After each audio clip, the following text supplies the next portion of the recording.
Cubitos of the West, and today we're giving you our thoughts on Cubitos. This is a game that came out back in 2021, but we are revisiting it because, dang, it is so much fun. We're going to give you our thoughts on how this game plays, and at the end, rank it on our Nerds of the West ranking board. This is how we rank games here, not on an objective scale because we couldn't agree on one, but just if given the opportunity, what game we would prefer to play. Lets us take into account setup time, play time, fun, how much we enjoy it mechanically, all those little things that make up a board game. We're the people that are giving you thoughts. We have a Jimmy. Hello. We have a Billy.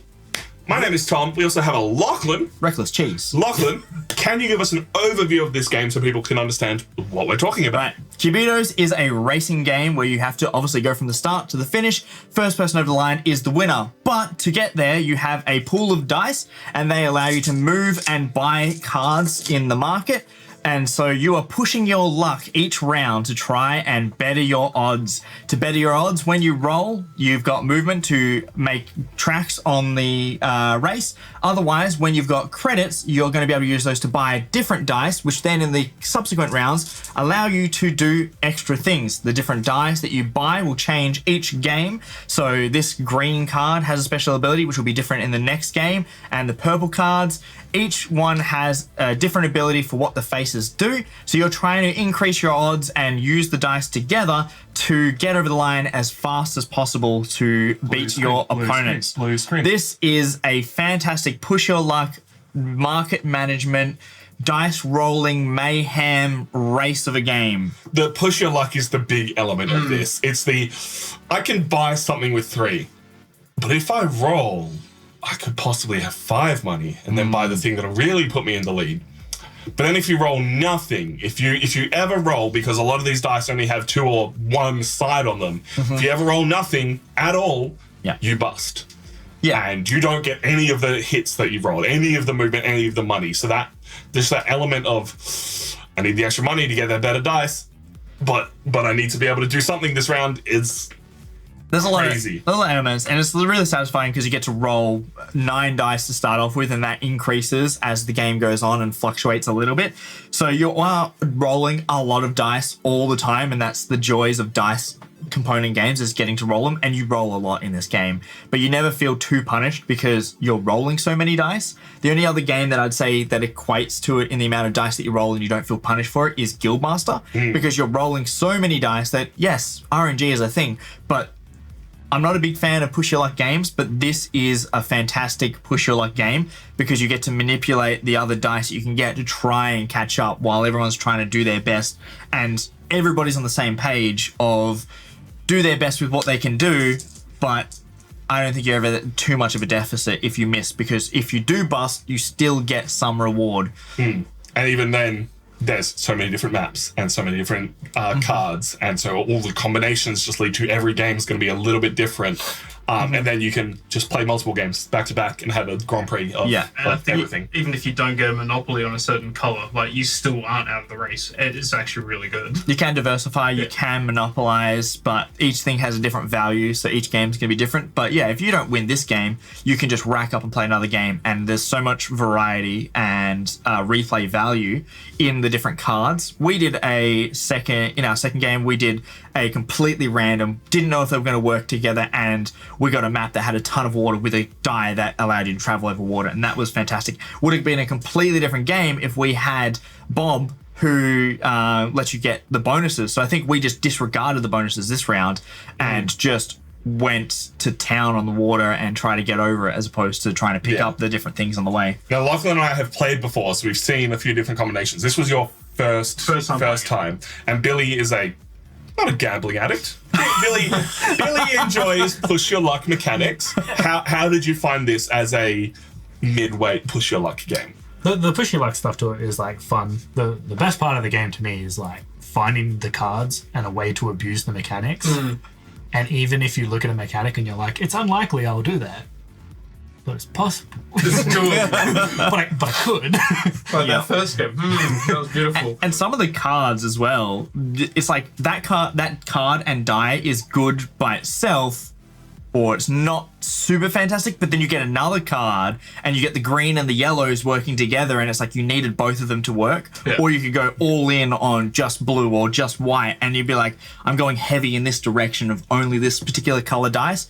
Or you get like a mix match of 3 and you're going, this is going to work with this and this is going to work with that. That's going to allow me to re-roll these dice, which is going to like increase my probability. I can't say I've played a lot of push your luck games, so this is certainly one of the first ones. And I didn't fight. I was way back here when you guys were up here, and I'm like, I'm out, but man, I'm gonna give it a run, and I gave it a run, and I'll tell you what.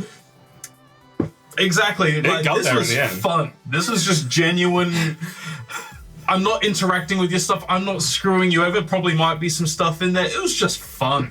Yeah. And that is why I love push your luck games to bring out with new board gamers, because the luck element means they're never out of the race, but the just the simplicity of it, of here's some dice, roll them, means anyone can pick up and play this at any point.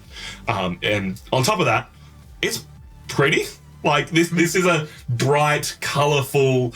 The symbols are easy to see. Everything's easy to understand. It's got good cheat sheets. Like everything about this game is visually enjoyable.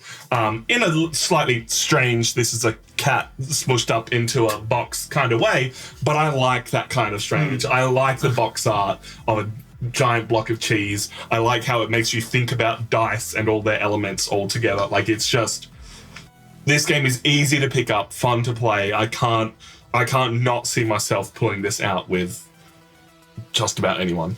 Yeah. I can't believe I've never played this until today. We played it, what, like 2 years ago? Yeah. And No one even raved about it around us. No, we did. We did. I wasn't around you guys when you guys were saying it, obviously. what was that? This game's sick. I think this ended up pretty high on Get ready for it to end up high again. I want to say this was top 5. I'll have to double check because it would have been even longer ago. It might have been like 2021, like a long time ago. But that does bring us to where we would rank it on our list, where we would put it on the board. As I said, this is how we rank games here, how we put it all in together, give our final thoughts.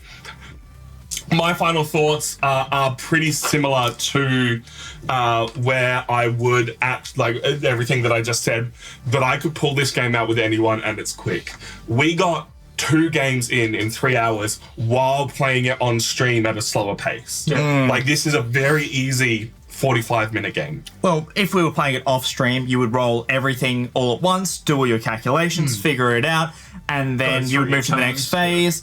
Whereas we went player by player by player by player by player, whereas this is actually a very simultaneous game where you're all rolling at the same time, doing everything off thing. Yeah. Which I think the other thing we didn't mention was the player interaction. The only player interaction really is where the other people are on the track. You have to be wary of where they are because You obviously get extra dice if you're behind. There's a catch-up mechanic, which is amazing. exactly. It's a race after all, but then you've also got a limited number of die that you can actually purchase. In a normal game, when you're not on stream playing it so people can see what's going on, do you buy simultaneously or is it by turn order? It's still turn order, but because if a dice runs out, it is important. I know exactly where I'm putting this, and it's just because the speed is the same as another game that is in a similar ease to pick up and play with anyone. I'm putting it below Planet Unknown. Me too. Above Ark Nova. I love Ark Nova. Ark Nova takes so much longer to set up and teach. This is simple, it's fun, it's easy. I cannot say enough good stuff about Cubitos. After the first game, that was immediately where it was going for me, and it hasn't changed. That was solid. Top 5 material, that is. Really? I'm going to put it higher than that. Oh! If I was to have to play a game like this, Push Your Luck, I normally play very heavy games. Guildmaster is amazing, for example.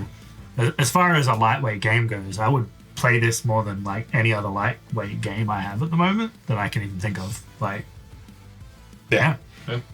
And yeah, for a lightweight intro game, easy pick up. We all laughed about playing Tiny Towns today, and I feel like this is very much in that vein where it's like, oh, you guys want to play some Cubitos? You guys want to roll some dice? I think I would play this before Tiny Towns. Wow.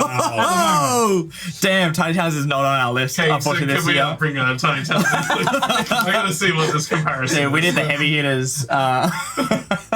I think Star Tycoon was really good, and I really enjoyed Star Tycoon, but the replay value of Cubitos is just better, and I have to agree. Guildmaster was fantastic, Star Tycoon was fantastic, but I agree with Billy. I think that's where it goes. All right. So under It'll Star slap Tycoon, in between Star Tycoon on average, but we do re-rank this at the end of the year. Everyone who has played each game will get to re-rank it, vote it, and we'll see how it all averages out. That is our thoughts, however, on Cubitos. You can tell us yours. You can let us know if you agree with us, disagree with us, how often you want to break this game out. Oh, it's good, though. cool. But yeah, if you like the content that we do have merch up on our website, and we also have a Patreon, so you can support us, so we can make more of this, and also we can play 10 times more Cubitos. It's true. Just did Cubitos Racing League. Cubitos Jimmy. Thank you. Lachlan. Hey! Billy. Adios. My name is Tom. Thank you so much for watching, and I'll catch you next time.